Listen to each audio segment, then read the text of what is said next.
जब एक सहाबी ने अपनी बीवी को बोला कि तुम मुझ पर मेरी माँ की पुश्त की तरह हो, तो उसकी बीवी ने अल्लाह से ऐसी शिकायत की कि अल्लाह ने खुद उसके लिए कुरान की एक आयत नाजिल फरमा दी। ये उस वक्त की बात है जब मदीना मुनव्वरा में हज़रत ऊस बिन सामत रजी अल्लाह अन्हु और उनकी बीवी हज़रत खौला बिन सालबा रजी अल्लाह अन्हा के घर में एक मामूली सी बात पर झगड़ा हो गया। हज़रत ऊस बूढ़े हो चुके थे, तबीयत में तेजी और चिड़चिड़ापन आ गया था।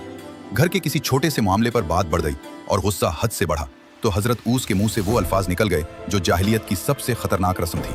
उन्होंने कहा, तुम मुझ पर मेरी माँ की पुश्त की तरह हो। ये ज़माने जाहिलियत की ऐसी रस्म थी जिसको ज़िहार कहा जाता है, जिसमें बीवी न शौहर की रहती थी और ना ही उसे तलाक मिलती थी कि वो कहीं और निकाह कर सके। हज़रत खौला फ़ौरन नबी करीम सल्लल्लाहु अलैहि वसल्लम की खिदमत में हाजिर हो गईं। उन्होंने कहा, या रसूल अल्लाह, मेरे शौहर ने मेरी जवानी में मेरा माल खाया, मैंने उनकी खिदमत की, उनसे मेरे बच्चे हुए, और अब जब मैं बूढ़ी हो गई हूँ तो उन्होंने मुझसे ज़हार कर लिया है। नबी करीम सल्लल्लाहु अलैहि वसल्लम ने उस वक्त के रिवाज के मुताबिक फरमाया, मेरा ख्याल यही है कि तुम उन पर हराम हो चुकी हो। ये सुनकर हज़रत खौला का दिल बैठ गया। वो बार बार दलीलें देने लगी। या रसूल अल्लाह, उन्होंने ज़हार का लफ्ज़ तो बोला है लेकिन तलाक का जिक्र नहीं किया। मेरे छोटे बच्चे हैं, अगर मैं उन्हें ऊस के हवाले करूं तो वो ज़ाया हो जाएंगे क्योंकि वो बूढ़े हैं और संभाल नहीं पाएंगे, और अगर अपने पास रखूं तो भूखे मर जाएंगे क्योंकि मेरे पास कोई जरिया नहीं। यहाँ तक कि उन्होंने अपना चेहरा आसमान की तरफ उठाया और गिड़गिड़ा कर कहा, ऐ अल्लाह, मैं तुझसे अपनी तन्हाई और बेकसी की फरियाद करती हूँ और जो मुसीबत मुझ पर आई है उसकी शिकायत करती हूँ। अभी हज़रत खौला वहीं मौजूद थीं कि अचानक नबी करीम सल्लल्लाहु अलैहि वसल्लम पर वही की कैफियत तारी हो गई।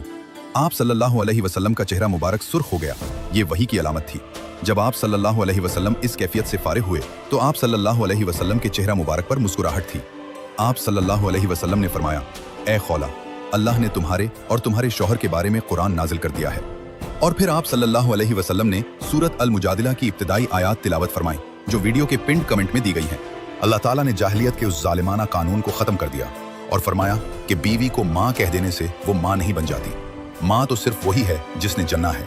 और फिर कफ़ारे का हुक्म दिया गया, या तो एक गुलाम आज़ाद करना, या मुसलसल 2 माह के रोज़े रखना, या 60 मिस्कीनों को खाना खिलाना।